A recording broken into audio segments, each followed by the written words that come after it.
সেটা হলো প্রতিষ্ঠান। এখানে শিক্ষক মহোদয়ের যদি আন্তরিকতা না থাকে, একটা ছাত্র যদি জামালপুরের দেওয়ানগঞ্জের রামরামপুর ইউনিয়নের জাউডাঙ্গা কলাখান্দা মডেল হাই স্কুল মাঠে শিক্ষার মান উন্নয়নের লক্ষ্যে অভিভাবক ও সুধী সমাবেশ অনুষ্ঠিত হয়েছে। এতে সভাপতিত্ব করেন আলহাজ Abdul Mannan master.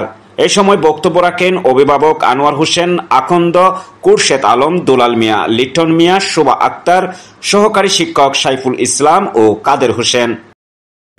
জাউডাঙ্গা Kalakanda model high স্কুলের প্রধান শিক্ষক মোহাম্মদ শহীদুল্লাহ বলেন, সবার সম্মিলিত সহযোগিতায় এই প্রতিষ্ঠান এগিয়ে নিতে চায়।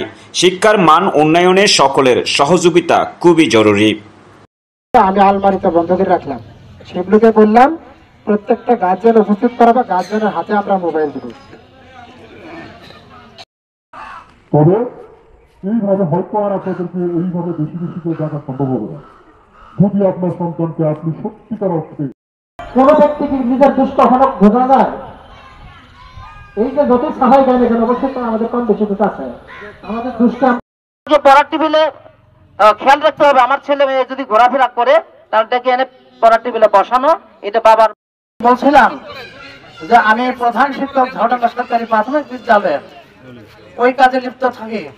এই থানার শিক্ষক সমিতির সেক্রেটারি